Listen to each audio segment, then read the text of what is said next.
Okay.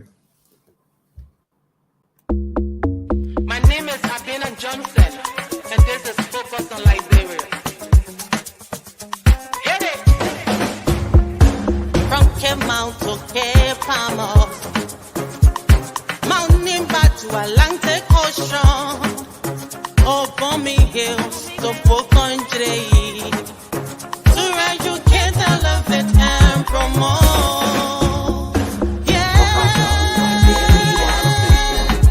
Focus on Liberia. For Liberia, Liberia. For Liberia, yeah. From Monday to Sunday. From Monday to Sunday. It's focus on Liberia.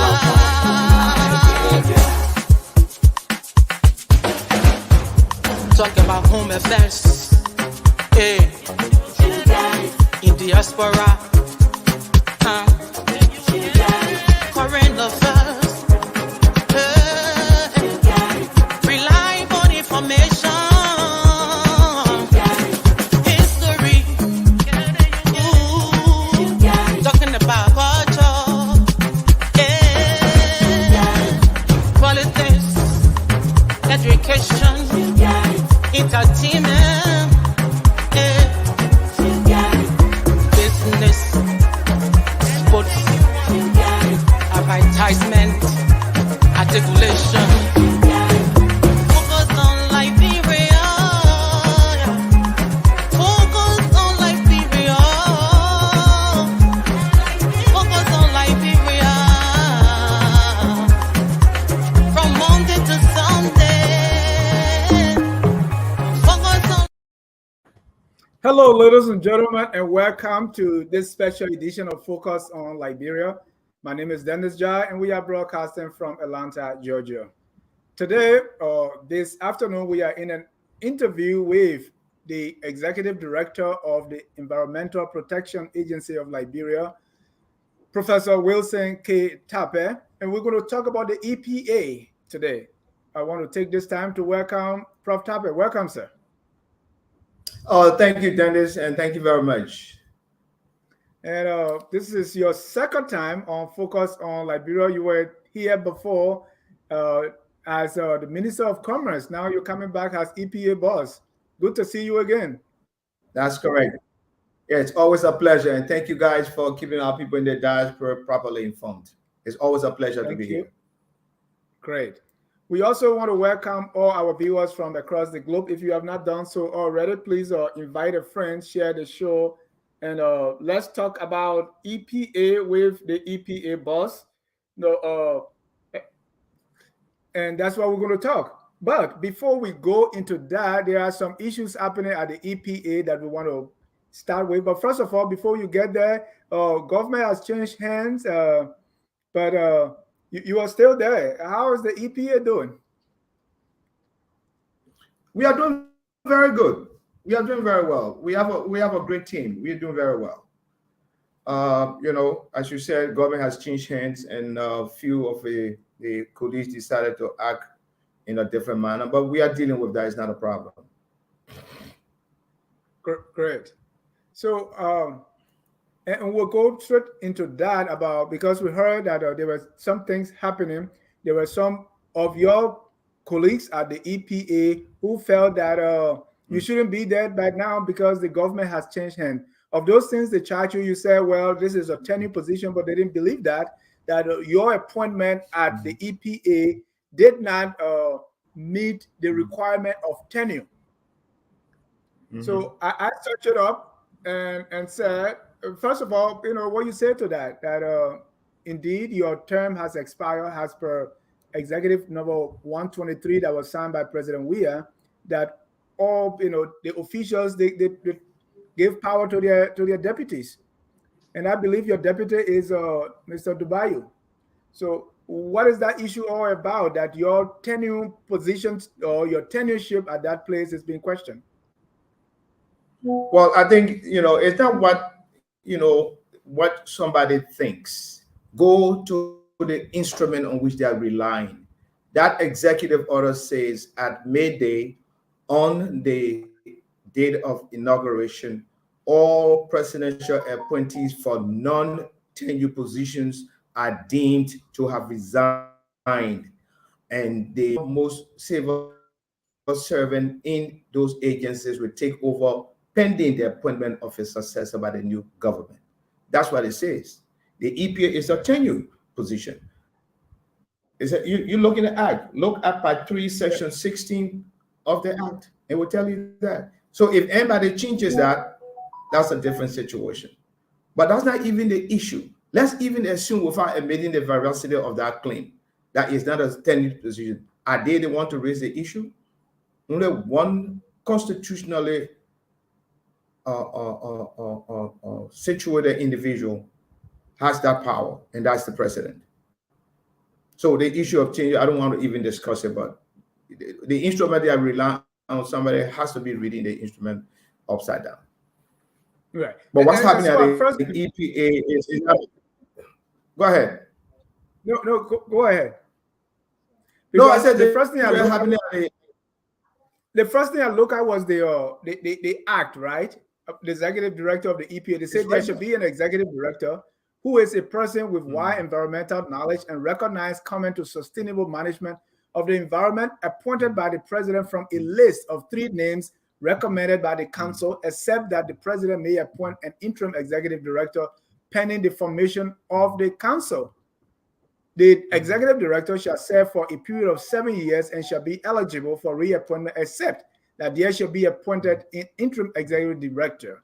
So one of their issues is you were not appointed based on what the act said. That is, you should be recommended by the council to the president, and the president shall pick from 3 names. So what they are saying is, since you did not go through a process, you cannot be deemed as a tenure.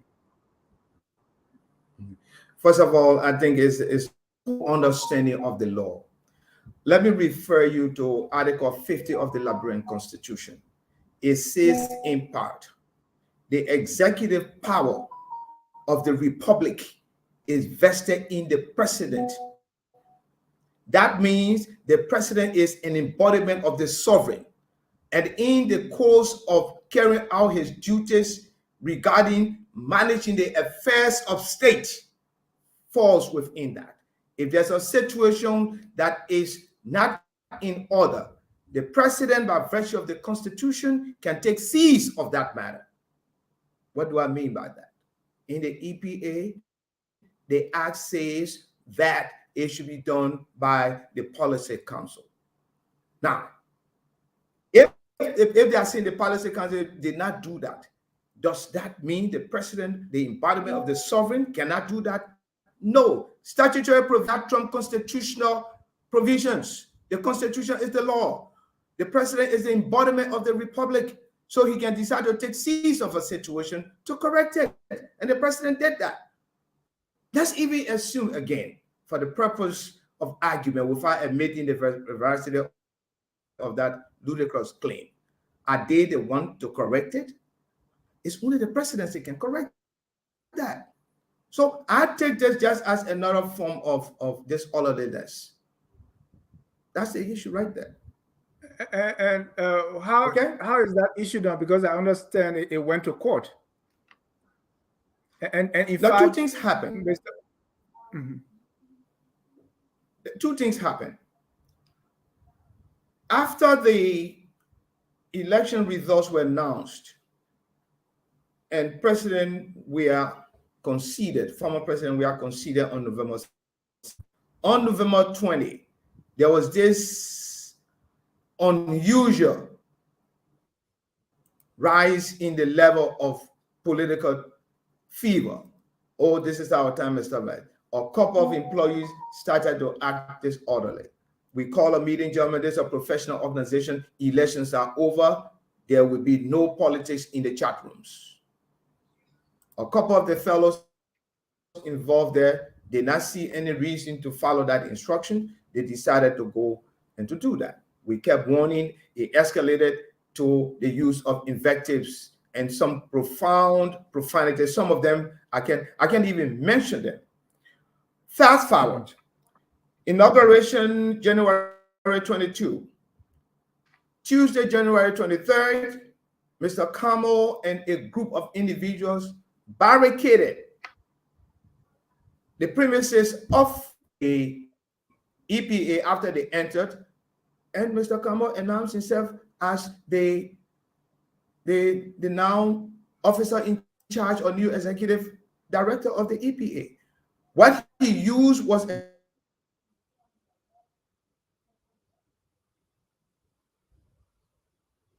executive order number 123, which says in part, all non-tenure positions are deemed, presidential appointees in all tenure positions are deemed resign.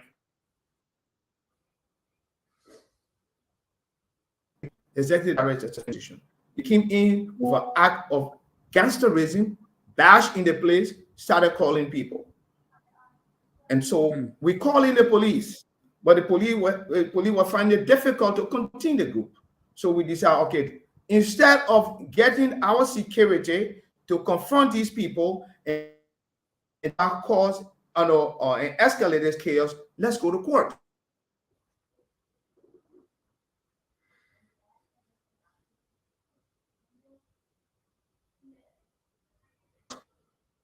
So when I'm sorry, my internet is on the phone. So fast forward, we went to court, and the court charged them with felonious restraint because they stopped people from entering there, and that was the case. That was the court case. That case was intended to avoid confrontation and to bring the law in by going to the court. Now, the other issue related to Mr. Camo is that in our act, in our handbook, you cannot conduct yourself like that. You cannot conduct yourself. It's a criminal behavior, and they act on becoming of a public servant. On the basis of that, we took the decision to dismiss him. Is it And that's what we stand with that. And is it the board has anything to do with that as well? Does the board have to approve it, or who makes the we that relieve him of the post? Is it the executive director or the policy council or the board of directors? Say that one? Who fired him? I did, as executive director and chief executive officer, and last with him authority in our office to do so. He didn't have to go to the board. He's not an appointee of the board. He didn't have to go to the policy council. It falls within the term what we call the day-to-day running of the entity. Thank you. So let's go to the EPA itself. A lot of us, for us, I think EPA in Liberia is relatively new, if I'm not mistaken. Maybe it was part of something else. So let's go to the EPA. What is the EPA supposed to be doing? Well, what we are doing now, first, the institution was founded about approximately 20 years ago. This year, April, we made it 21 since the act was made public, was printed. The EPA have been promoting itself, creating awareness so that our people will understand what the environment is. And the environment, basically, it has to be clean, it has to be healthy, it has to be safe. So those are the three principal tenets that would define the environment, and we're trying to promote it. So what we do, we have developed, I met there a good system, and I want to congratulate my predecessors. They did a fantastic job given the difficult situations they were dealing with. So what the EPA is doing is to strengthen the local awareness by making sure that people in our country follow what the EPA is doing. Are we there yet? Certainly not, but we made significant strides, and we are thankful to especially the staff in the intersectorial who are doing well. We are also created domestic capacity. What do I mean by that?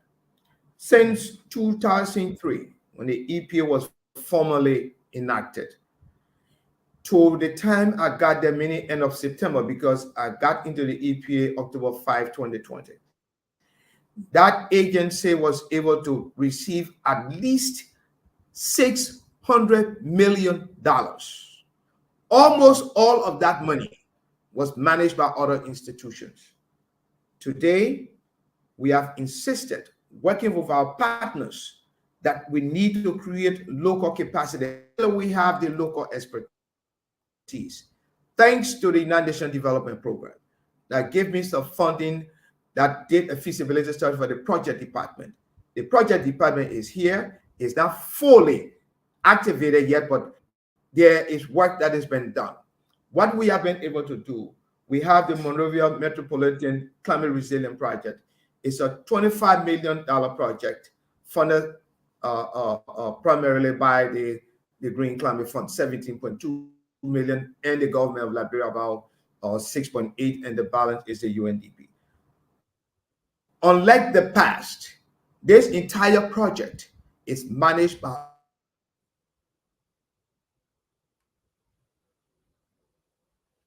young. A similar program to build a coastal defense system in Greenville, your hometown. And that project is headed exclusively young Liberian. Yeah. We're having some issue with the internet there. We have a situation where we are bringing, we are bringing young professional librarians to the fore. We're bringing them to the fore to be able to display their expertise and manage these projects and increase the amount of capital movement within the economy. So this is significant. We also thank you. And Prof, we'll get to those that you are doing currently. I want to lay the groundworks here for some people because as we're talking about the EPA, yes, that's the regulatory institution of the government of Liberia for the sustainable management of our environment and its natural resources. So when you talk about our environment, you talk about our waters, the land, the air, and everything else, right? So what exactly does EPA do to ensure that our environment and its natural resources are managed well? Okay, this is a lot, and I put a managed emphasis on the environment. Take for instance, Dennis wants to do gold mining in Bokonjile. He is required to do first what is called an ESIA, that is the environmental and social impact assessment. What would be the impact of that investment on the people who live in the local area? And the reason for that is we as a country, we put people first before profits. People, planet, and profits. You know that. So you will submit that, and it's a comprehensive investigation of what that investment means for the people, how it affects them. If you are passing the Due River and there are farms that are there and there are villages that are there, you have to find out how are these people going to be affected, and appropriate resettlement action plan where necessary. All of this must be put in place. This is what the ESIA regime is, and it has been a huge thing. And this is one of the ways that the EPA has been assisting in terms of making sure that we have a viable environment and that the natural resources are properly managed. Of course, some of that fees of other institutions like the Ministry of Land, Mines and Energy, FDA, and other institutions. But this is what we do. So for that EISA, what is normally the involvement of the locals? You give example of Bokonjire. So what would be the involvement of the people of the Yankpo or any part of Bokonjire now in that EPA? Because we have seen examples of contamination and other things that are going on in those places. So what is the involvement? The involvement is very important. It's very important because if you are going to Bokonjire, like the example you're talking about, the villagers must be able to sit in. Part of a major part of that exercise is what we call stakeholder engagement. Okay. We sit with the people in the village or the villages within the project area to see how they feel. What do they want to see? It has to be that, because as long as these people are not part of the project, it cannot be a viable investment. Prudently, no investor would like to do that. So we try to bring them in do stakeholder engagement, tell them, explain to them what the project is all about, let them understand it. In fact, what the EPA does also is to ensure that the proponent, that's a new word I learned, you call it customers, that the investor who is coming, you employ people from that area also. But importantly, we bring them in to see what it has, what impact it will have on them.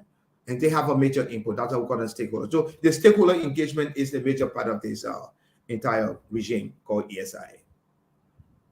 Thank you. But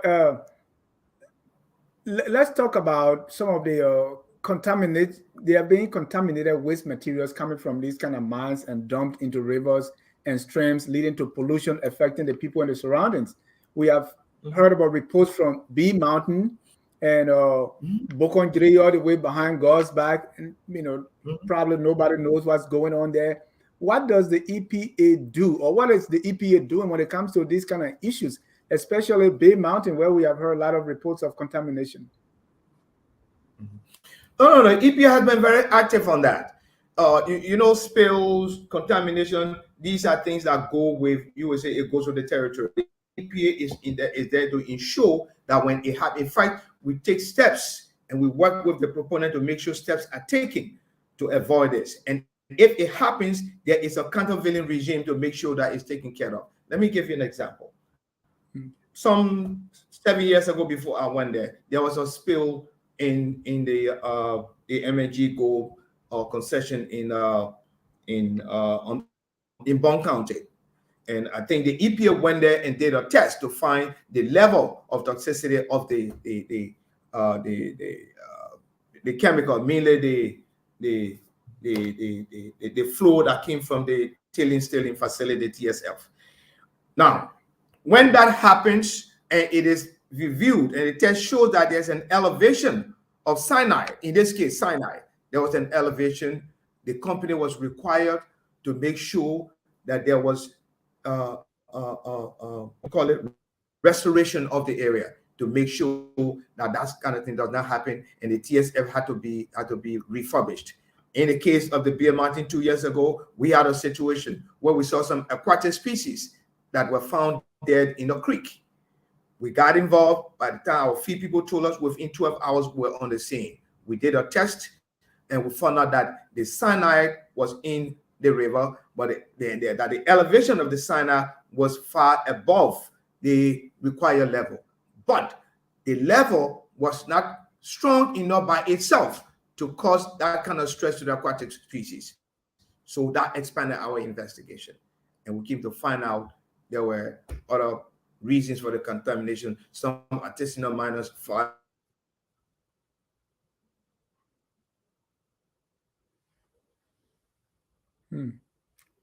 some glitch there upstream somewhere along that bank. The EPA goes in and does what it's supposed to do. And what we do is we carry our scientists, who are some of the best young people we have in this country, to do their work. Thank you. So in that case, was Bay Mountain fined or penalized? Or let me put it broadly: if people don't adhere in the case of the B Mountain, what happened was that if we concluded that the water sources was contaminated, and they needed to replace it. If you contaminate the water, then the aquatic species, the fish and other things on which the people depend for protein, is not available. So we told Beer Mountain, they cooperated with us, you have to provide water and provide protein sources for these people. At some point in time, we even suggested to them, it may be prudent as an investor to have these people move into another area, to be relocated. Because I tell you what, Dennis, when our people come to a conclusion that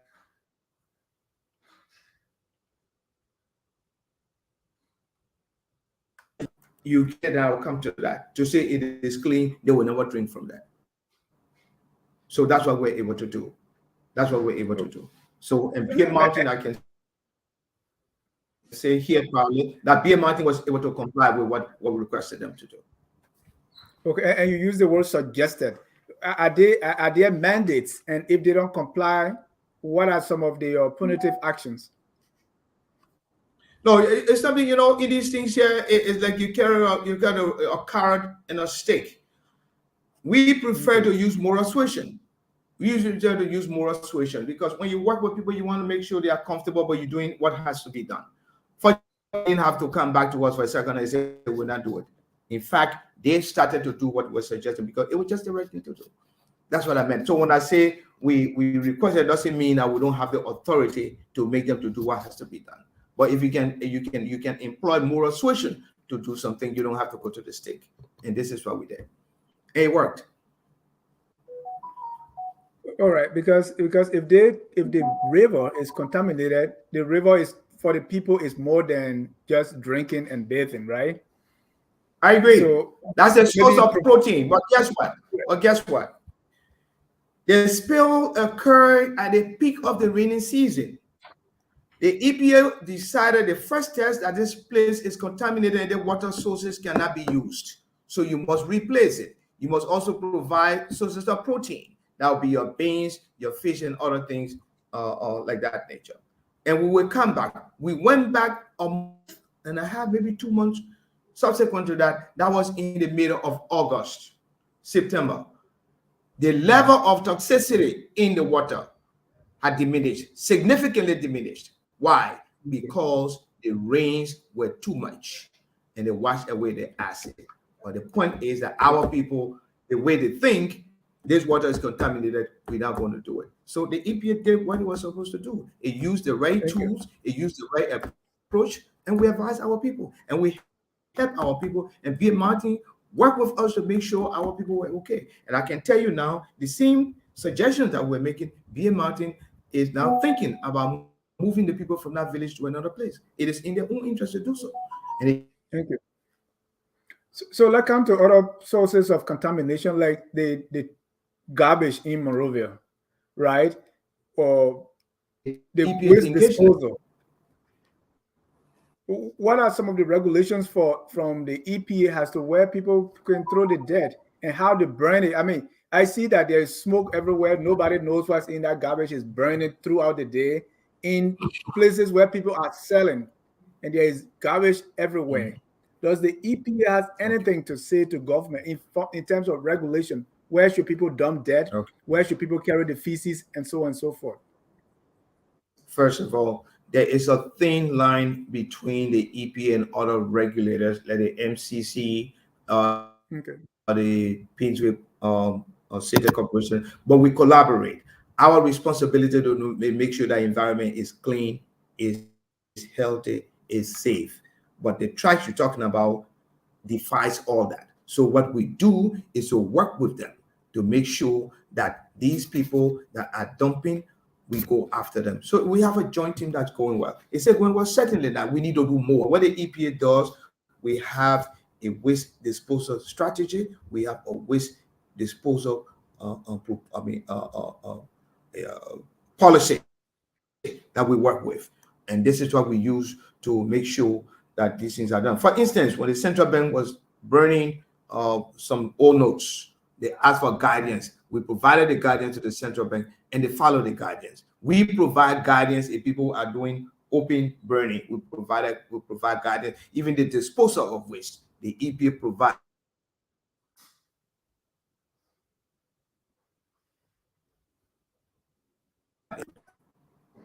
And to what extent is the public aware of these regulations and the guardians that you're talking about? Let's say in our own localities, how do we dispose of waste?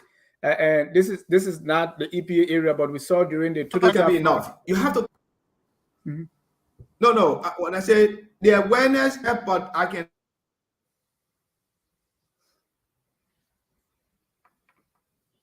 say to you, no amount of awareness is too much. As we get resources, we do more awareness. The more awareness we do, the better it is. So yes, we are doing awareness, but like I said, no amount of awareness is too enough. We continue to tell our people. You making reference to the total time? No, I'll come to the total. I was just giving an example, but what is that? Your leadership engaged in that environmental educational campaign program? Because what exactly are you doing in that regard when it comes to awareness for the public? We have a very, very robust awareness regime that is situated in our intersectoral. We need to do more of that. We need to invest more resources into that. But we have a very robust regime. But like I said, no amount of awareness is too much. We need to raise that level and put more resources in it. But yet there is one that is working well. Again, are we doing excellent? No, but we've started, and what we are doing is robust, and we'll continue to do more. So Dennis, when I'll tell you the success of the awareness.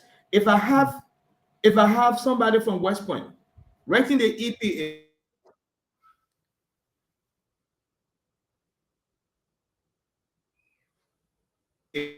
that I want to build a septic tank, and it means that our awareness is getting to the people who matter most.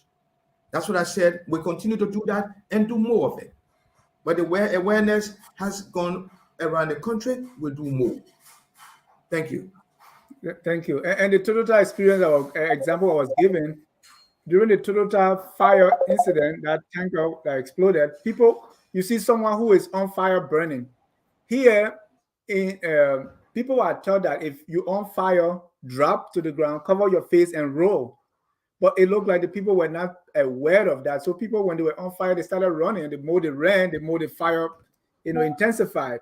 So that's why I was talking about to what extent, especially what you were doing, so that the regular Koto and Wolek, they are aware the danger to these things. I mean, and I was talking about it burning. Elaine Saba in Moreover said, come near the because there are a lot of things in the garbage, and they burn them in the open places that people take them in.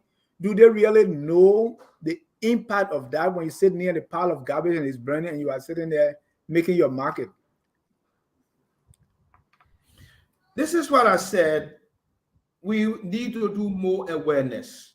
No amount of awareness is, but we have a robust program of the awareness that we are doing. We need to do more. Take for instance, and it's not only the EPA, it has to be a concerted national effort to inform our people and educate them that when you see a truck, when you see an accident, when you see a tanker truck that is disabled anywhere around your area, stay away from it. That is the kind of education and awareness that we have to forge. And it's not only the EPA, it has to be a national effort. Fortunately, the National Disaster Management Agency has an interagency regime that brings all of us together. And just about 2 weeks ago, we were talking about that. We hope we can pump some resources into it so that our people will know.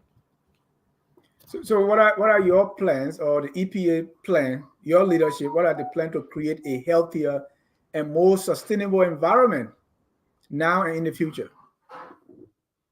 What are you working on? And intervention when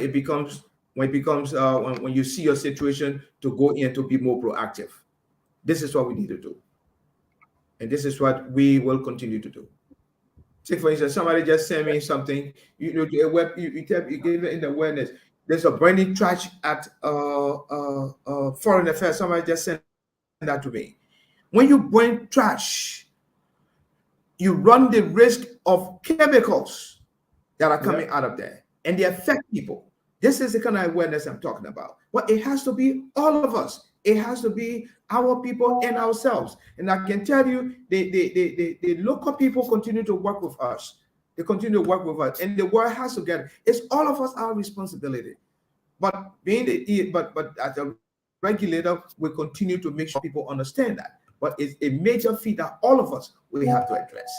When somebody tells you don't burn the ashes or don't burn the dirt here near you, you think that's the only way to do it. But sometimes our people, they just do stuff. But you're not, because they do so you want to throw your hands up. We'll continue to be robust, work with other government agencies to make sure that together we can get this thing under control so our people can live in a healthy, safe, and a clean environment.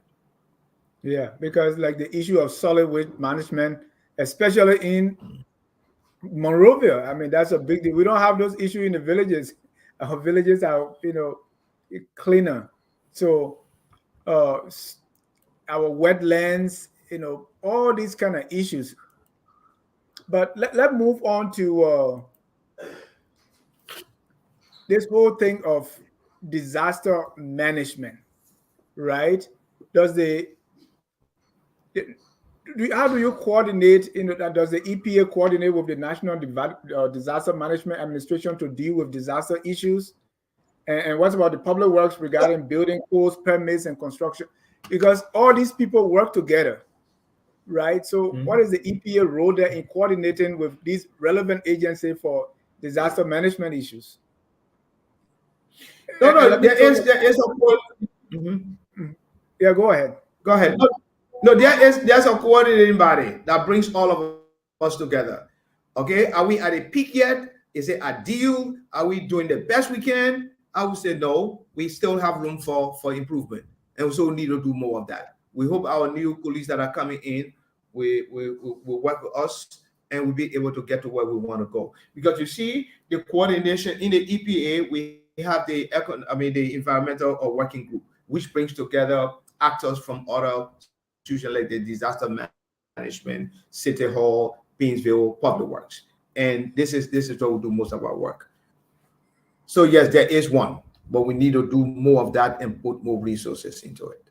It's a continuing effort. It's dynamic. Thank you. Let's go to climate change. I know you've been attending conferences and doing all that. It's a big topic. Talk to me, EPA and climate change, and what's been going on in that area. Well,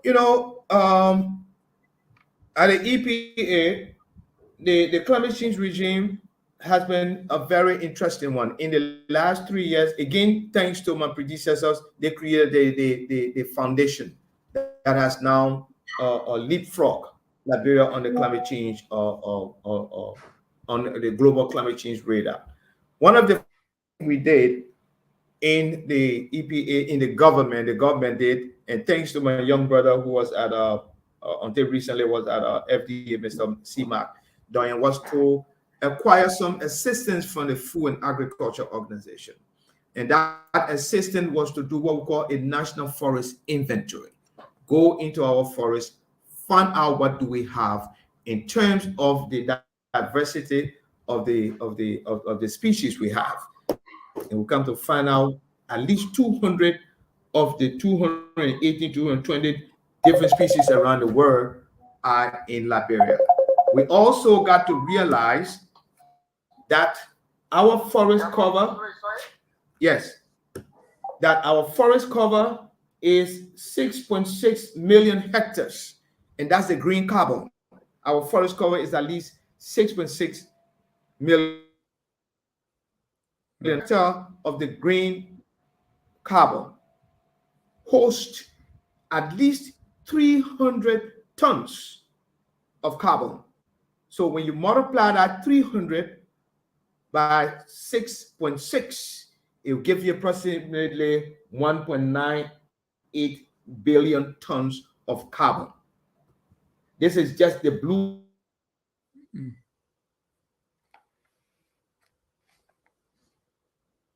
Your swamps, your rivers, your creeks. And that is called our blue carbon. That is our blue carbon. Now, where where 1 hectare of green carbon gives you 300 tons, the equivalent of the blue carbon will give you at least 3 times that. And it is estimated that about 35% of our country is blue carbon. How does that translate to money? Listen, we got that. We got the green carbon. We know that is what we have. And that is what made it significant.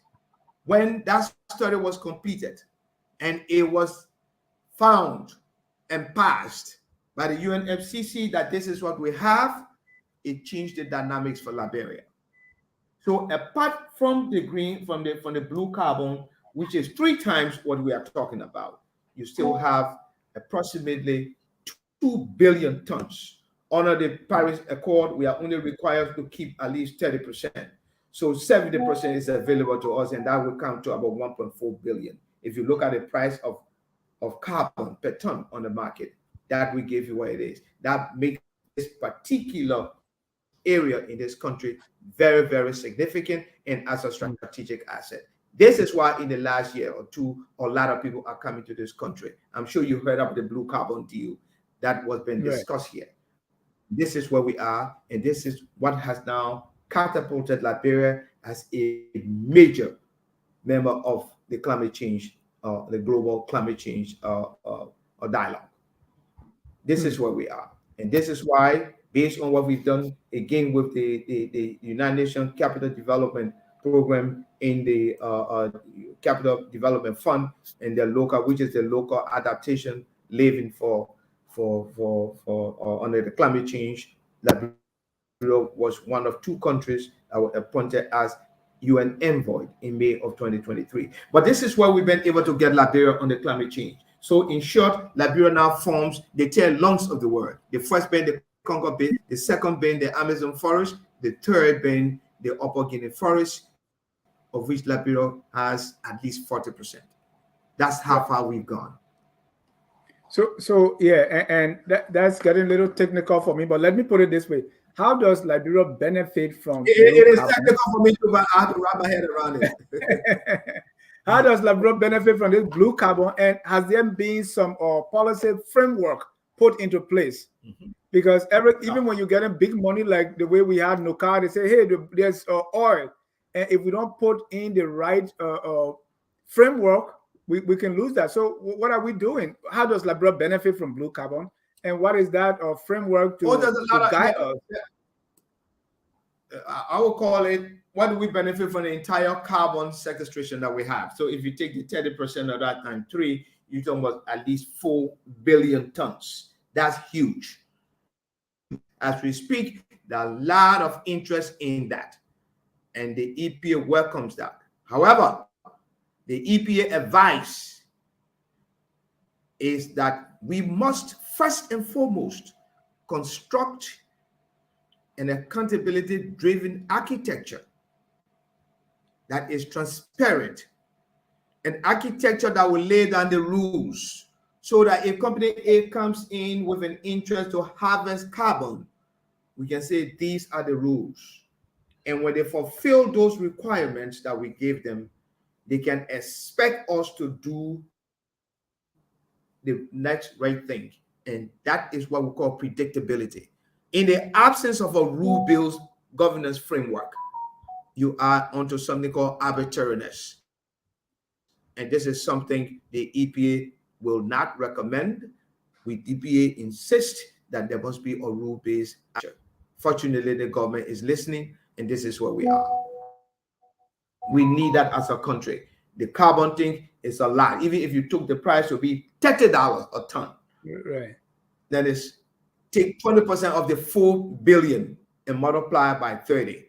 You're talking about 20% of 4 billion, at 800 million by 30. You do the math. So it is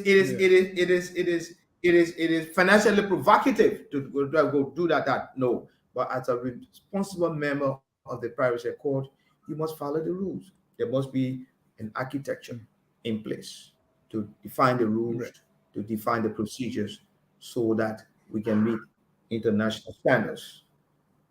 Is that architecture in place yet or not yet? We are working on it. It's still in the beginning stage, but we are working on it, and we got assistance from a number of institutions that the UNDP helping us to put that together. Good. Oh, yeah. Because if we don't work on it fast, then they will banjo our carbon, right? To put it that way.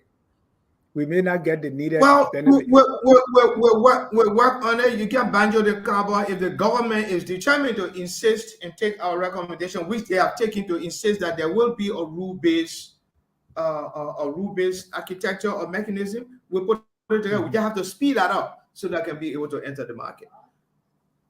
And there's a downside to it, right? Because Tanzania have that experience.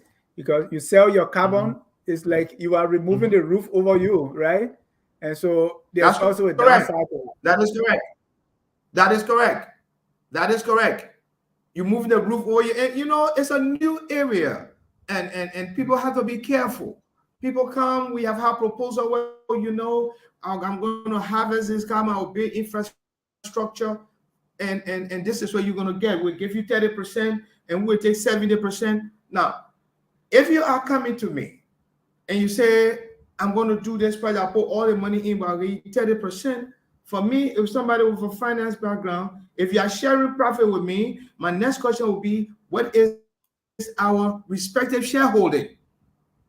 Right? I want to know how much, if you are telling me I'll get 30%, what is the total shareholding? Now, you don't have to tell me. For me, if I'm getting 30%, I will put value in all of my trees that I have. Yeah. And that value will be approximately, say, 600 million or 6 billion. Now, that's even for the sake of argument, say it's 600 million that I'm putting in there. And they just 30%. Then the total capitalization should be 2 billion. Then you should be bringing in $1.4 billion. Besides that, when we agree that this is what will be the shareholding, you should not be the one to tell me I'm going to operate this company and the profit will give it to you. No, we must both be able to form what we call a special purpose vehicle that will equally own, so that nobody will cheat the other. These are steps we have to go through as a country, and we have the capacity to do that, and we'll go through that before we can begin to enter the market. It's a little complex thing, but all of us are learning how to handle it. This is where we are. This is where we are. Thank you. Ladies and gentlemen, if you are just joining us, this is an interview with EPA boss, Professor Wilson K. Tarpeh. If you want to join the conversation, please call the number on your screen. And at this time, I have some questions here on the screen that I want to go through quickly. The first one here is from Yaya Corsi. What is your plan for reducing plastic? The plastic bag people throw everywhere. EPA, any plans? The plastic thing, when I was in the Ministry of Commerce several years back, there was a discussion regarding people who are producing plastics to be able to curb the level of plastics and to be able to recycle the plastics. There are two things. Ban plastics and recycle plastics. The two of them are good. But here is the point.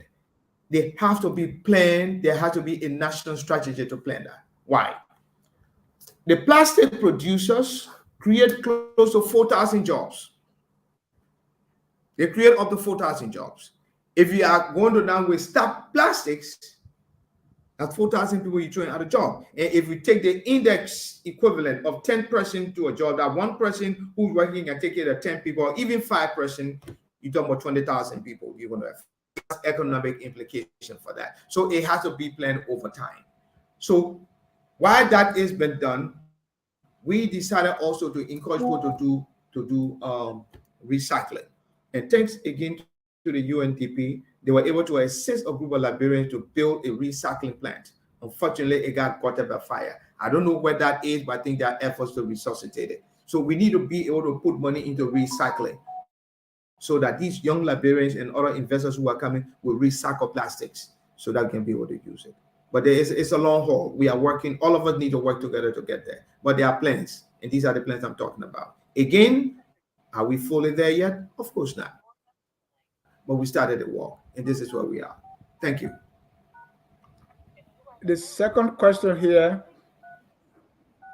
is, what has the EPA done about people living in the industrial zone in Monrovia? In addition, have they been concerned about the powder or the edible clay mining activities in the industrial zone?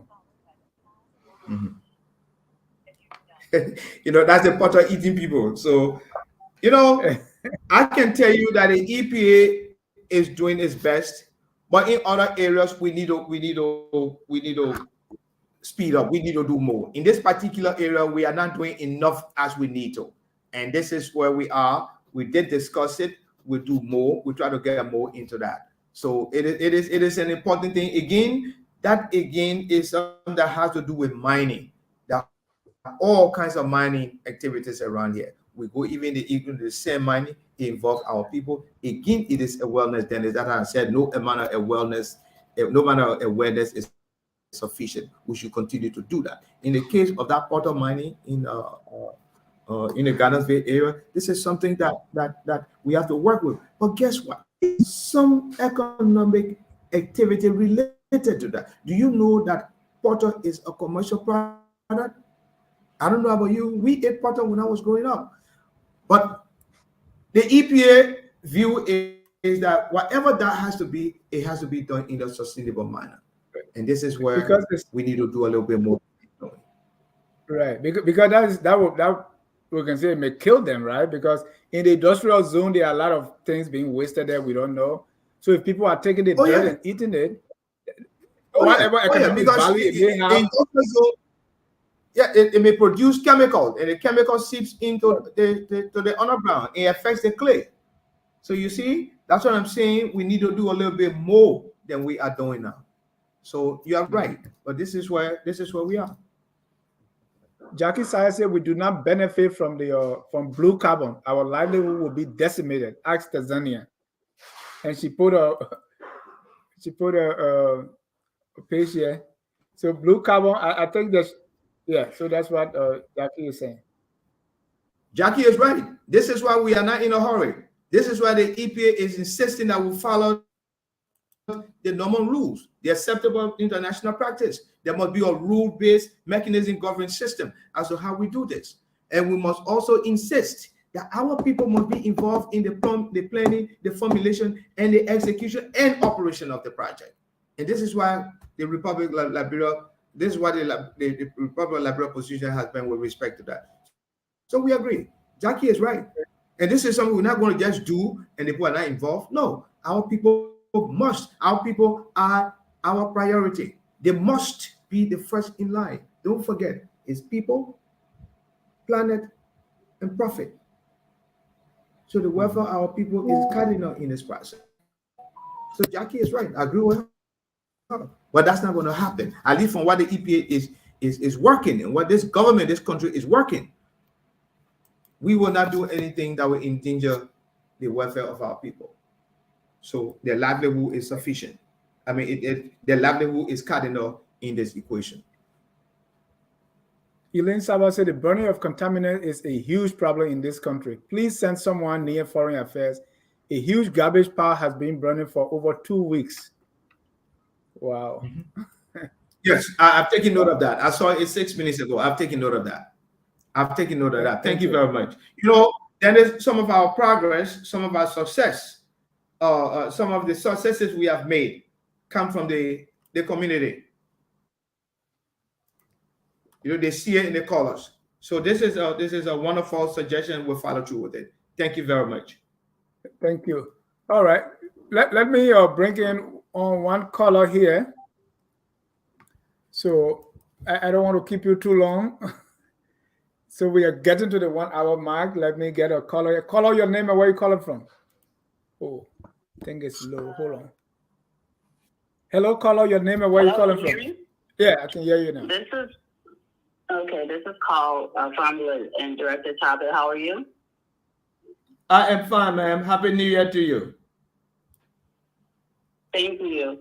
So one of the places, the institutions that I feel just have been the least effective in the country is the Environmental Protection Agency. And no disrespect to you or your predecessors, but the Environmental Protection Agency has been a dismal failure.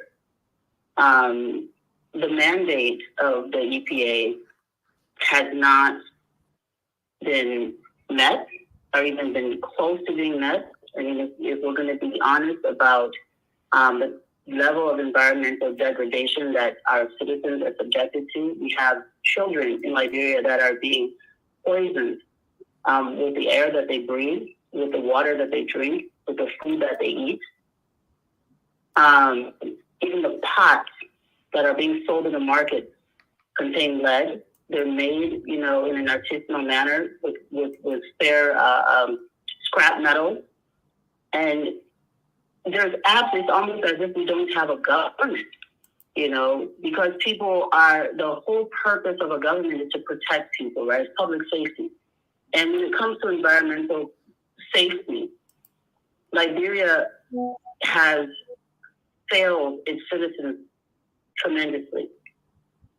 We have children who have learning disabilities that are environmentally induced and have permanent developmental disability, permanent developmental damage as a result of them consuming large amounts of mercury and lead and other things in their food, in their water, in the air that they breathe. And this is an emergency. This is not a situation where we can sit and speak jargon.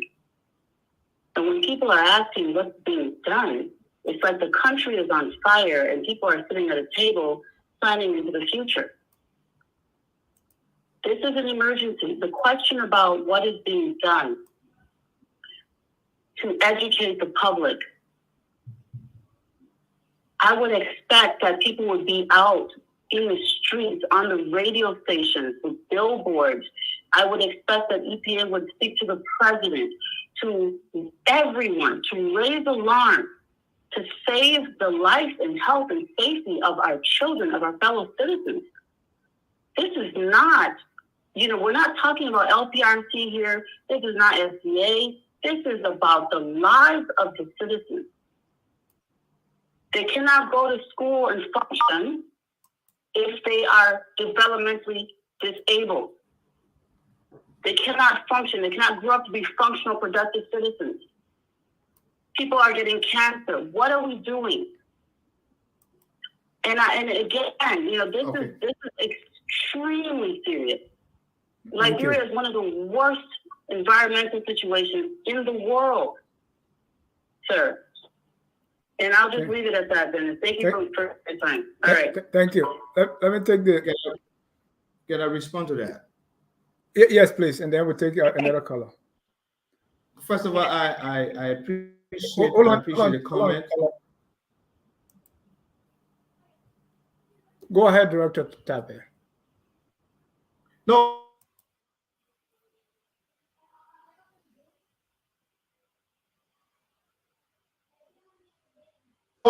You see, you want to be able to measure the success.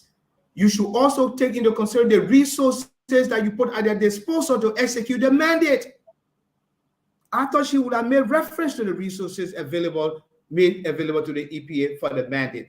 For her information, the EPA was giving under 2 million, 1.7 to be exact. At some point in time, it was not even in the budget. 85% of that amount constitute salaries. Where is the support? Where is the support? In spite of all that, the EPA working thanks to our international partners to help us. So when you say that we have failed, no, we have not failed. As a matter of fact, if you consider what we've been able to accomplish and compare that to the resources at our disposal, I think you give us an A+. I understand what she's talking about. Maybe what we can do now, and I would like to see the glass half full. One, I do not agree. All participants are muted, and they can unmute. To say that the EPA has failed, we have not failed. We have succeeded, giving the resources that were put at our disposal. Now, I would like to see the glass half full. All of what she's talking is true, but you can say we failed.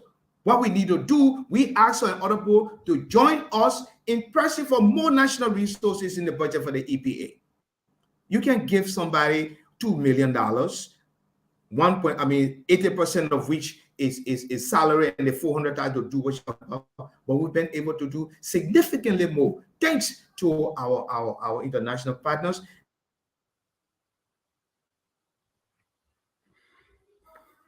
Thank you. The professional staff to do the kind of work. She's talking about cancer. Do you know that we're able to? No, wait a minute. We're able, because our outreach, we're able to reach the International Atomic Energy Agency, and they are now working with us. We are now working with the JFK Medical Center. We have equipment, radiation equipment, to work with EPA to be able to construct a unit there that will treat cancer. 5 cents of this money did not come from the government. It came from EPA's a relationship with international organizations like the IAEA. So you can say we succeeded significantly if you compare the resources put at our disposal. Now, what we need to do, including my friend, my sister that just called, is to be able to advocate for the EPA to get more money in the budget. And I can assure you of that. We get those resources. This EPA that I know with the level of staff, we can perform magic in this country. Because if you look at what we are doing compared to what we put at our disposal, you will say you have nothing else but to commend what the EPA has done. Thank you. Thank you. Let me bring Jackie Sayer. Jackie, you're live. Oh, thank you, Dennis. Thank you for this interesting conversation. And hi, Dr. Tarpeh. It's nice to see you again. Jackie, hello. How are you? Yeah, I have a question and a comment about this carbon credit. We had just done a study where the United Arab Emirates, they bought huge swaths of land in Tanzania. And even when you enter that place, your telephone don't work because it's like a different country. So you now have the Maasai hunters, gatherers taking their cattle other places looking for food because of this carbon credit decimating their livelihood. My question is, I know that you say that there's a precarious balance. We need money for the development of the country, but then we also need to be able to say, okay, our people have to be protected. So as you were speaking, I was thinking about Tarpeh National Forest, right?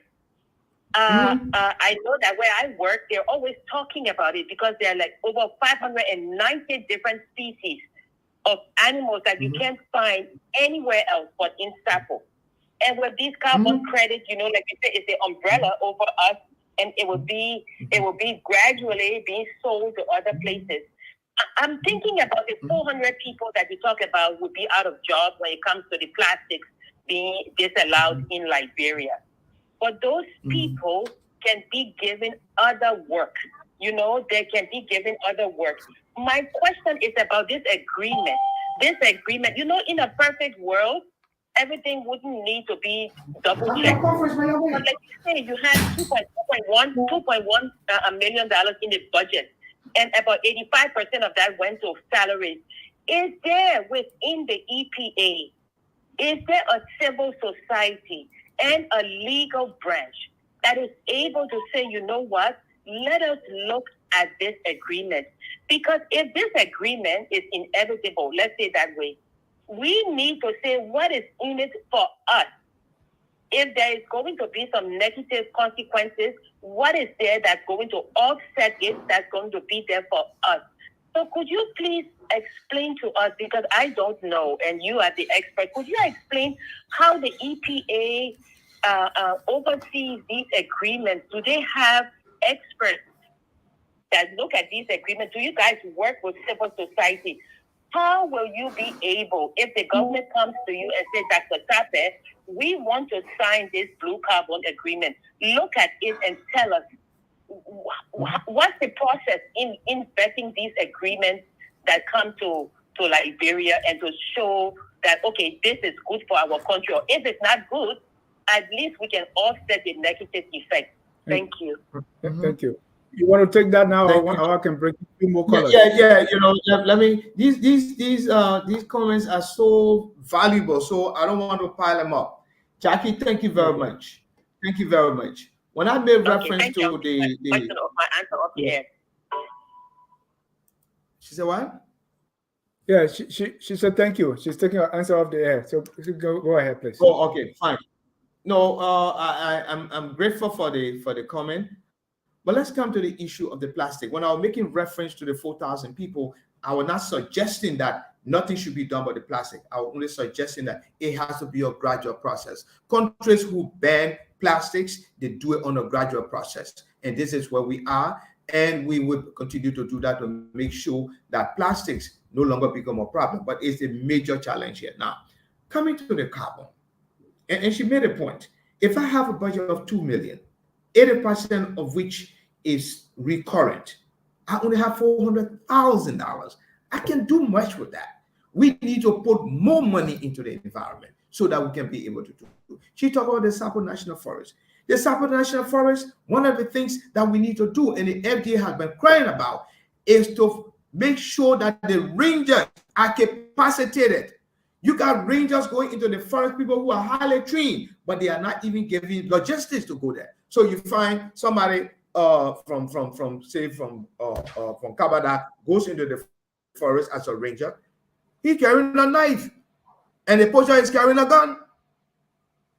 We need, as a country, to support the protection of those valuable areas, those valuable assets, so that we will not stop, so we can stop successfully stop people from exploiting them. Now, when it comes to the investment, in the case of the blue carbon, yes, there is a mechanism, is an interagency unit within the EPA called the National Climate Change Secretariat, which brings together all the other institutions like finance, FDA, our foreign partners, to review what those proposals are. And as a government, and from the EPA standpoint, those proposals must be in the best interest of our people.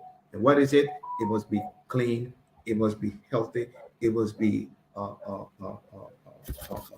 safe. Now, the government, the country must be able to have a reasonable return, a fair return, and the result must be mutual. So if you brought a proposal to me and you say you give me 30%, you're taking 70%, then your commitment be equal to the 70%. And the management of that particular asset must be done by the both of us through the establishment of a special purpose vehicle. So, Jackie, I understand what you are talking about, but this is where we are. Now, the key here is the government, the country, must deliberately fund the environment, fund the EPA. And like I said, if the government decided over a 4-year period, we're going to make available to the EPA 20 million, I will tell you this much. After those 4 years, the EPA will be self-sufficient and will return dividends to the government. Once you do that over a 4-year period, we just talk about $20 million. It can be done. The EPA can be self-liquidating, meaning it can support itself if we have this level of startup capital to boost its capacity to do its work and pursue its mandate in an orderly fashion. Thank you. And for the rest of that, yeah, I have 3 callers here. I want to take them at a time, and I will jot down their questions so that we have time enough. I don't want to keep you too long. And if you can adjust your camera a little bit, you are kind of going down. So let me take 3. Good. Let me take 3 callers here. The first is Emmanuel Jackson, just 1 minute each, and then we'll go ahead, Emmanuel. Good afternoon to FOL and good afternoon to Honorable Tarpeh. Honorable Tarpeh, I lived in one of your towns where you did some of your research work, Boston, at the MIT Institute of Technology. Congratulations. Happy New Year to you. Can you hear me? Yes, sir. Go ahead. I can hear you. I said congratulations and Happy New Year to you. Yeah, okay. Yeah, also, Honorable Tarpeh, I just want to know, is it possible to create a legislative act in the government for waste management authority throughout the country? That will help also with garbage disposal. Do you think, is that possible that we can do that in Liberia? Thank you, Emmanuel. You will get your answer off the air. Let me go to the next caller here. Thank you. Next caller, right. Thompson, go ahead. Thompson, I should go ahead? Yes, sir. Just turn off the what you are watching, and then just listen through the telephone. Go ahead. I turn it off. Yeah. I did turn it off. Go ahead. Thanks for calling. Is that okay? Yes, sir. Okay. So my question with Mr. Tarpeh is he is on a someone with financial background in our country. But what some all have seen, I'm not laying the premise of my question, is that wherever he has served, there have been a lot of noise, there have been a lot of allegations of corruption, and he has never left there with ease. In fact, he himself can admit he was fired at the Ministry of Commerce. Now he went to EPA. We saw a huge pile of people at the Temple of Justice that came to say that Mr. Tarpeh is corrupt. And then he is very defensive from what I see nowadays. So my question is, how could he serve the people when the people that are working with him, they are all over the place with allegations, and then he seems to be so combative when it comes to even trying to resolve that issue. He come and sit here to pretend as though he's a credible guy who can lead our place. Hold on. I'm very disappointed. Thompson, has he proven to you that he's not credible? So ask your question. If you have any reason to say he's not credible, then state it. But be careful how you just kind of cast blanket allegations without any. I say it's an allegation. Right, but you say he's pretending to be credible. I don't want you to go that route. Go ahead. No. I think what the people are saying in the street, Mr. Tarpeh has not come out, or even if he said, "No, I don't do this, I don't do that," he will go to the same people to work there. The EPA clearly, Mr. Tarpeh himself, I listened to his conversation on Spoon TV. He made it clear that he does not have the knowledge in our area. His area is finance.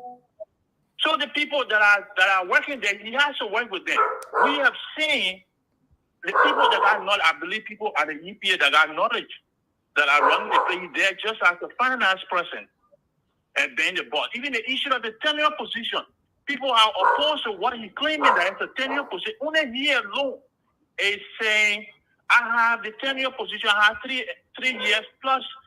So let him try to put on a, let him go to the Senate or whatsoever it is, so they can clarify the tenure position. My question is, because he is the only person, some of the people that we know, when it comes to tenure position, so he's not credible in that case. No. Many people just hold it there. I mean, you are. Let me address. Let me address this. No, you don't have a question. You are making allegations without proof. So let me please. Dennis, let me address. I'm very respectful. Yeah. When I see the assessment, Hold on. We want to go to the next. We want to go to the next caller. Let me. I wrote that down. Let me take the last caller, Mr. Tarpeh, and then we'll give you the opportunity. Okay. Kalebo Gonglo, you're live. Because his premise is because other people saying it got to be true. He himself should have his own reason. Dennis, can I talk now? You're still talking. Come on now. I have the right to talk when I want to talk. Yeah. No, you should go ahead. So then you wait. So if I'm still talking, you wait. Go ahead. Good afternoon, Professor Tarpeh. This is Kalebo Gongo.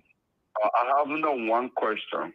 My question, I know the previous caller spoke briefly about that, but I don't have the facts because I didn't listen to you. But I've heard that you have claimed that that the EPA executive director position is a turning position.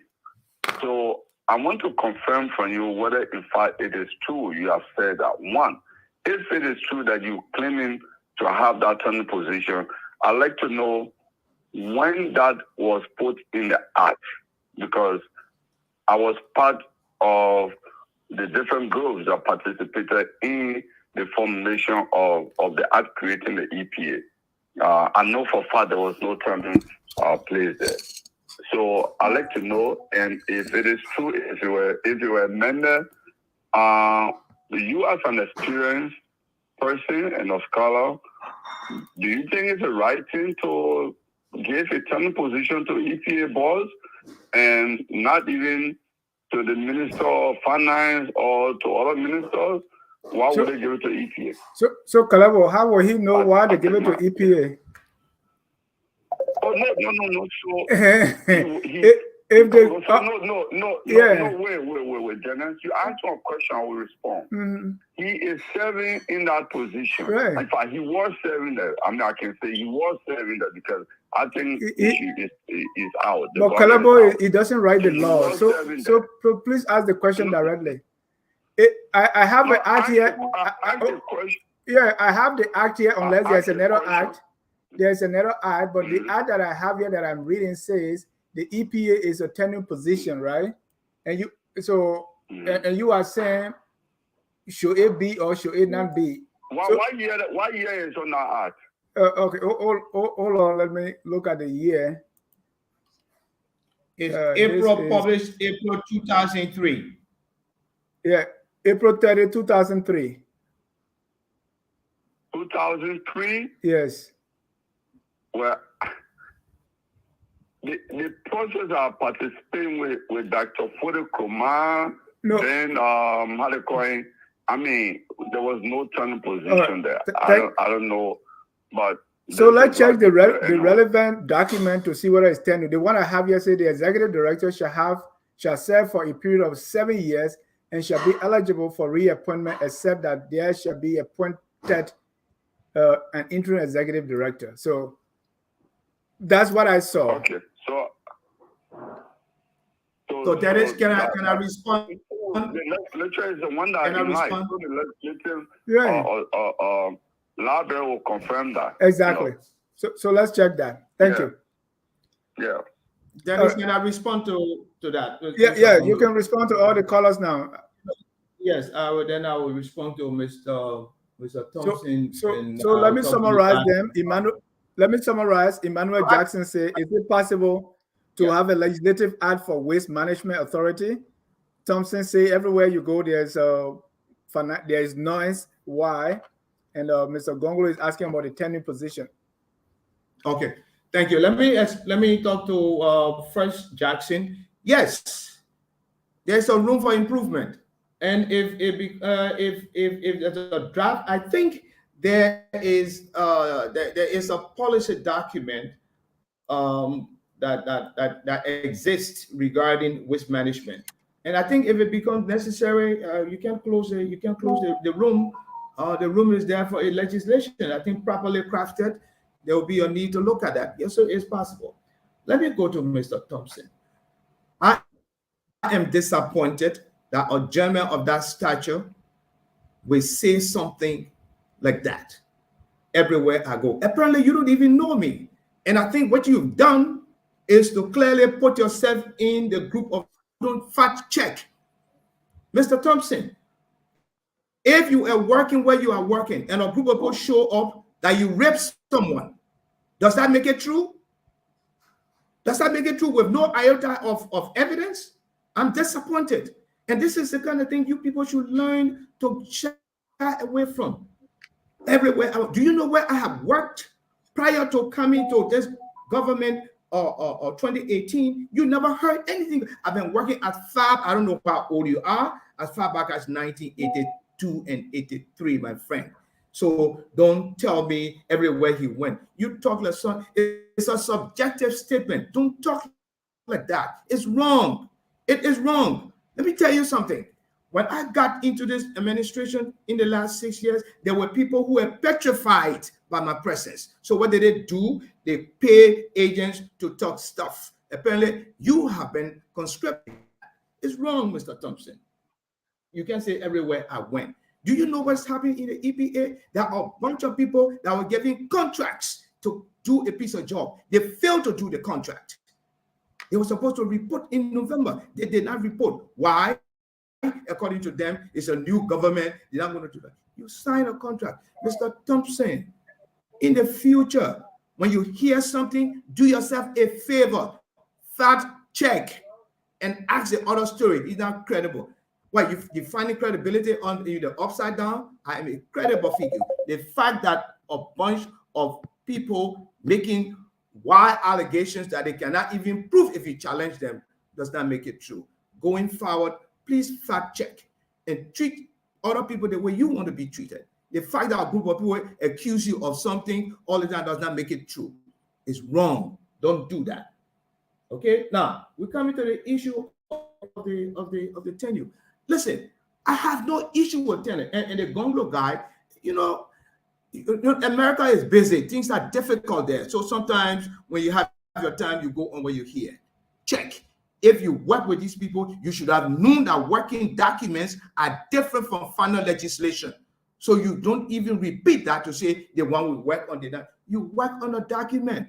The document was finalized. Do you have the final product?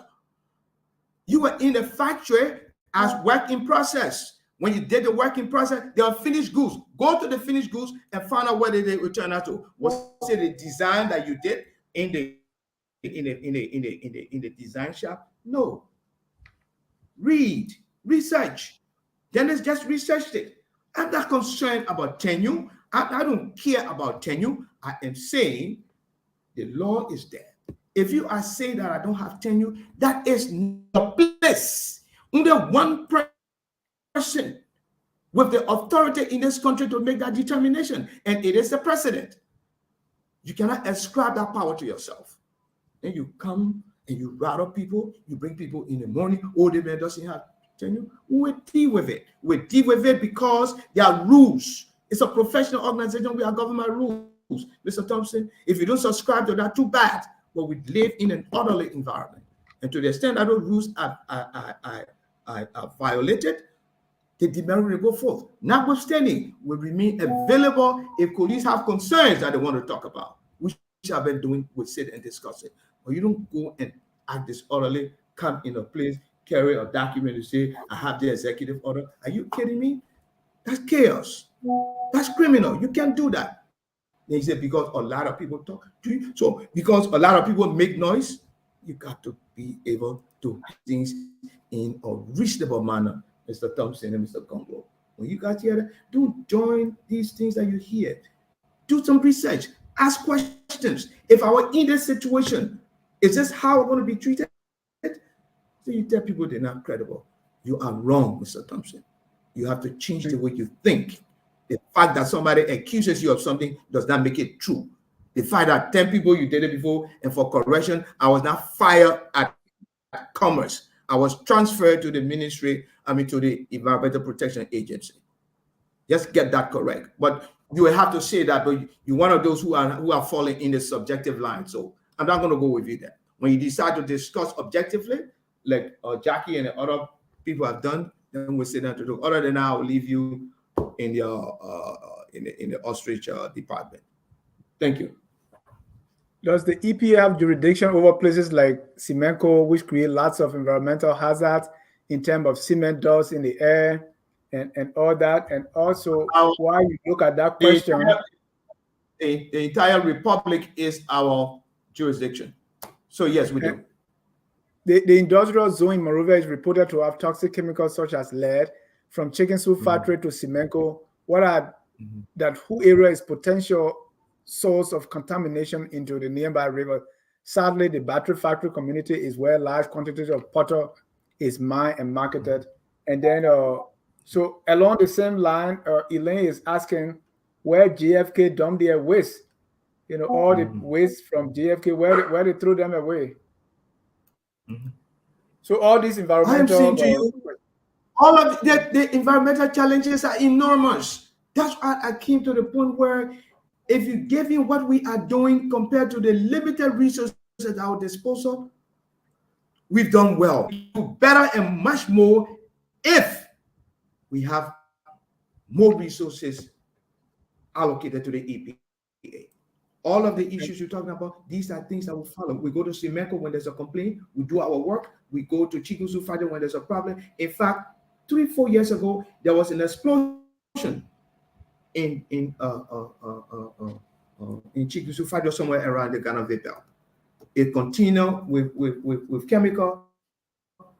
Some people went there to try to take it out. It exploded. Fortunately, the EPA was very, very fast in getting it, and we contained it. So yes, yes. Again, I would say, have we done everything? No, but we've done the best we can with the limited resources available to us. And I am saying if we get more resources, we can do better because we have the staff, we have the technical expertise, and we have the motivated people to do it. Thank you, Mr. Tarpeh. So to conclude, let's talk about the next step. We're talking about the whole tenure. I think as per that, the time you were appointed, you should have still 3 or 4 years on your contract. What are your next steps? What are your plans for the rest of your tenure? And what are you going to do about those who are saying this and other? And when it comes to protecting our environment, our natural resources, carbon, blue carbon, all that, what's in the pipeline for us? What are your next steps? First of all, we are now planning, we are now planning a major international conference under the sponsorship of the Global Environment Fund. That's one of the few lending institutions in the climate change financial architecture. And the conference is going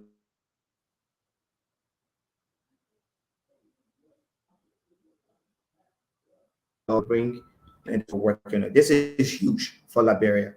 And so we are working on that. On the issue of the tenure, I don't want the tenure is not an issue for me. It is not an issue for me. It is something that is in the statute. But I'm also saying if the president of Liberia determines that, Mr. Tarpeh, this issue of tenure, this is what it is only him that can address that and nobody else. I've been a state actor. The Constitution gave the president the right, the powers to appoint and the power to conduct the affairs of state. And the Constitution also says in 449 and 50 that no law shall be enacted that will restrain the ability of the president to conduct the affairs of state. And if the issue of tenure is a problem, the president will address it. Until then, I'm not going to listen to some people who are running afoul of rules, determine what has to be done, what is not to be done. It is not their prerogative. As a matter of fact, they are using this as an excuse for something more important that they're lacking. I'm not going to go into that. But I can assure you, the EPA will continue to work with all its employees. If there are issues, we'll discuss it. But where there are rules, there people are turning the workplace into a toxic environment. There are accountability mechanisms to ensure that it doesn't happen, and the demerits will be issued. We started issuing that. So nobody can say, oh man, doesn't have tenure. That's not my issue. That's not my issue. Now, if anybody thinks that after working all these years, I need to sit down at EPA to live, then you need to see your shrink. Then you need to do that. So that's not the issue. The issue is there must be an orderly work environment. Rules are there, and people must be able to follow the rules. Dennis, if I wish I could send you a thread from the chat rooms, the invectives, the profanity used by people who are supposed to be professionals, it will make you puke. But you know, it's a country that free talk. We're not going to bother with that. But you're not going to come here, violate institutional policies, and think you can use policies to do that.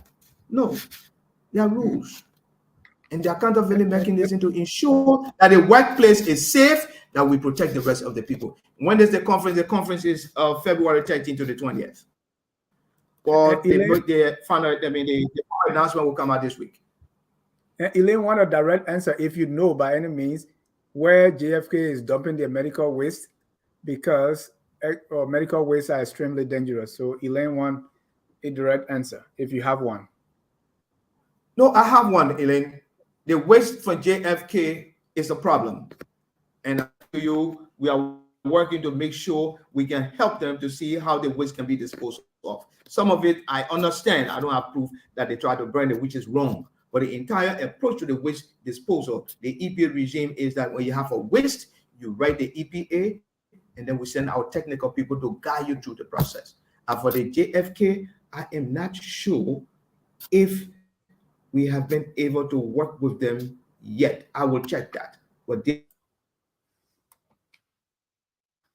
is supposed to be a mechanism by which we can do that, and that's the frank answer that I have.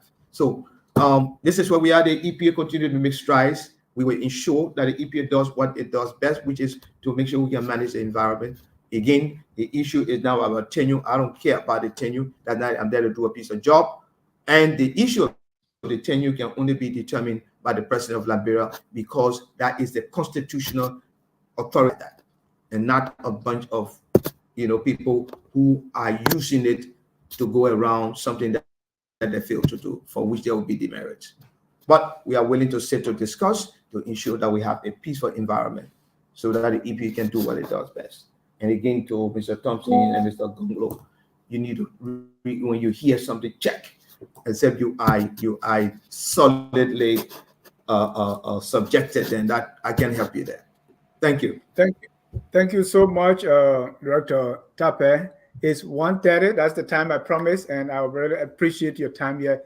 If you have anything that we've not covered you want to say shortly as we conclude, please, you have an opportunity to do so before we can close. Well, thank you very much on behalf of my board and my entire entire staff. I want to say thank you for this opportunity. The EPA is a major institution. It has been doing very well given the resources put at its disposal, and it has made significant strides making maximum use of these minimum resources. As we speak, we are planning a major conference which is due in February. The announcement will be made this week. We have already done our own headquarters. We are now receiving the blueprint. We're trying to source some funding thanks to the the GEF. We're getting some indication of funding to do it. We have brought in our people to provide local capacity. We now have Liberians managing some of the major projects in this country, and this is where we are going. The issue of awareness of our people, we need to do more of that. We will continue to work with them so that they can be aware of what the challenges are and what we need to do to help them to maintain a clean, healthy, and safe environment. The situation happening at the EPA is nothing to be afraid of. It has nothing to do with tenure. It is simply a group of people believing that they have political support to foment mischief, and we do not accept that. We're not going to make the workplace toxic because you think you got political support. The rules will apply. If you have an issue, we are open to discuss it. The management team will sit down to address it. But you're not going to have people who are hiding behind a political thing because they failed to do something for which they were contracted to do. So we are pleased that you could call us here. We hope we will be able to address your questions, and we look forward to your support from outside there, support so that the government can increase its support to the EPA so that it can effectively pursue its mandate in an orderly manner. Thank you very much. Thank you so much. I want to thank you, Mr. Tarpeh. Also, I want to thank our viewers, those who commented, those who call. Always focus on Liberia, where we educate, we elevate, and promote all things Liberia. And we at Focus on Liberia, we like to educate. So some of the campaign in educating on environmental issues, we have some of the best panelists and experts here who can help you with some of these promotions. So anytime you call on us, we'll be able to do the best we can in furtherance of our mission to educate, elevate, and promote all things Liberia. On that note, we close with our song that says, "We are all Liberians." Thank you, and have a good day. We are Liberians. Liberia is our home. Liberian people.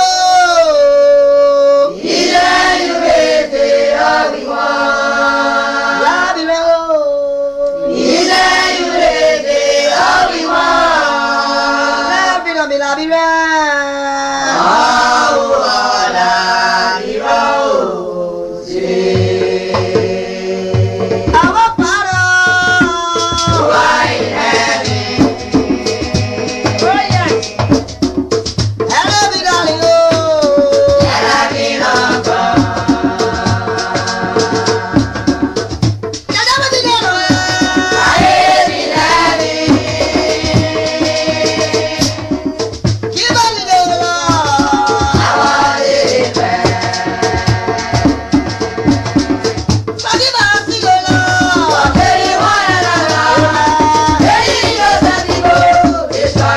our God.